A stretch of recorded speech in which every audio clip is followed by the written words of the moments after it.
गड़ा हुआ खजाना। एक किसान अपने खेत में काम कर रहा था। तभी उसने एक बौने को एक जगह पर मिट्टी खोदते हुए देखा। उसने बौने से पूछा, यहाँ मिट्टी क्यों खोद रहे हो? बौना बहुत ही चालाक था। उसने वहाँ एक घड़े में कुछ पत्थर भरकर दबा दिए थे। सबसे ऊपर उसने सोने का एक सिक्का रख दिया था। ये सोने का सिक्का उसने किसान को दिखाया और बोला, यहाँ खजाना दबा हुआ है। ये देखो, अभी अभी मुझे सोने का ये सिक्का मिला है। ये खेत मेरा है, इसलिए खजाना भी मेरा ही हुआ न। किसान ने अधिकार जताते हुए कहा, लेकिन खजाना ढूंढा तो मैंने है। अगर तुम ये खजाना लेना चाहते हो तो तुम्हें मेरी एक शर्त माननी होगी। बौना बोला, क्या शर्त है? किसान ने पूछा। तब बौना बोला, अगले 2 वर्षों तक अपने खेतों में तुम जो कुछ भी बोओगे, उसका आधा हिस्सा मेरा होगा।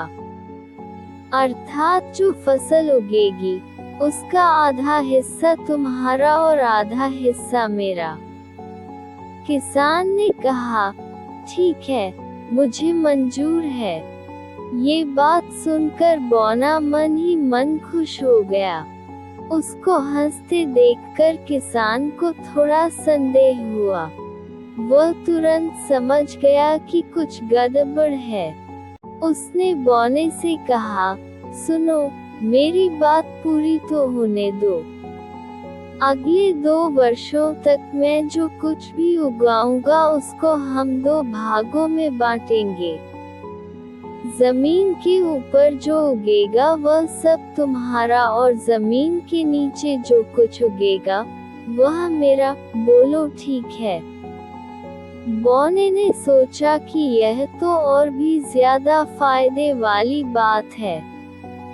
खेत में गेहूं, चावल, जौ, मक्का जो कुछ भी उगेगा, जमीन के ऊपर उगेगा, वह सब मेरा होगा और नीचे की जड़ें किसान की होंगी। वह मन में सोच रहा था, कैसा मूर्ख किसान है। लेकिन किसान मूर्ख नहीं था। उसने अगले 2 वर्षों तक खेत में सिर्फ गाजर और आलू बोए। बेचारे बौने को 2 वर्ष तक केवल जमीन के ऊपर के पत्ते ही मिले, क्योंकि गाजर और आलू सब जमीन के नीचे उगते हैं और जमीन के नीचे का हिस्सा तो किसान का था ना। 2 वर्षों बाद खजाने को निकालने का समय आया। बौने ने सोचा कि जब किसान को खजाने को जगह पत्थरों वाला घड़ा मिलेगा तो उसे अपने किए की सजा मिल जाएगी।